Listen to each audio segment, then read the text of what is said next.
Alright, we've got 3 problems left. This next one's probably the hardest one in the entire section. This guy right here, number 41. Okay, it says, suppose an individual makes an initial investment of $2,500 into an account earning 7.8% compounded monthly. It makes additional contributions of $100 at the end of each month for 12 years. Alright, so you got 2 things going on here. One, you're parking $2,500 and letting it grow for 12 years.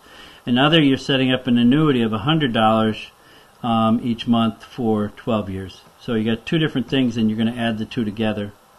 So the first one, you're parking $2,500 at 7.8% monthly times number of years. And you crunch all that down, you get 63,000 something. No, 6,300 something. This one, you're putting away $100 each month, I believe, and you're crunching it away, and you end up with 23,000. So then those 2 add up to 30,000 something. All right. So then, after those 12 years, the individual wants to make withdrawals from this account at the end of each month for the next 5 years. So the account balance will reduce to 0 after 5 years. Okay, so that's your amount that you're parking into your annuity, and you got to figure out what your monthly payment is that you're going to get out of this. The bank is going to pay you so much until this thing reduces down to 0.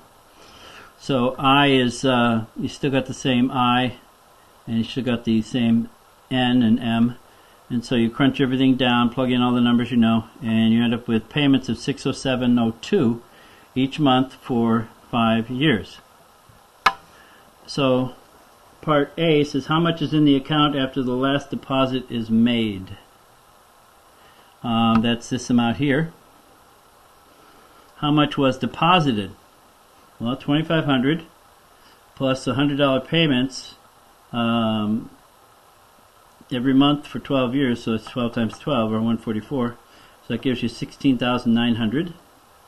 C, what's the amount of each withdrawal? $607.02. And D was the total amount withdrawn. Well, $607.02 times 60, or $36,421. So you put in about $17,000, and you ended up getting $36,000. Not bad. Now 39 is what's called present value of a deferred annuity. It's this formula right here. Now the K represents how many periods that you went without making a payment at the beginning. You don't start withdrawing money from this guy right away. It just sits there for a while, and after K periods, then you start taking money out. Okay, so 49 says semi-annual tuition payment at a majority university is expected to be $30,000 for the 4 years beginning 18 years from now. What lump sum should the university accept now in lieu of tuition payments beginning 18 years 6 months from now? Okay, so you've got R is the $30,000 for the 4 years. And I is 0.07 over 2 because it's compounded semi-annually. And semi-annually for 4 years times 8.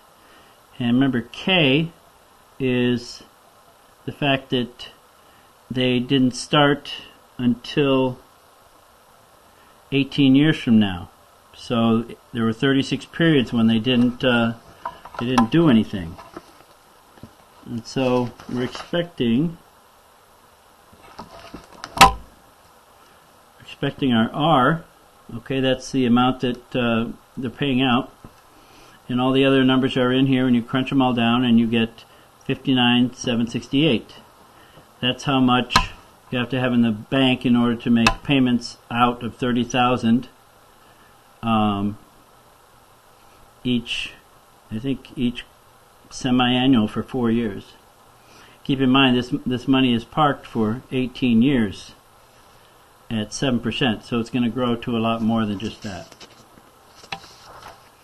54, a couple needs to receive an inheritance of $134,000 inheritance the year they turn 48.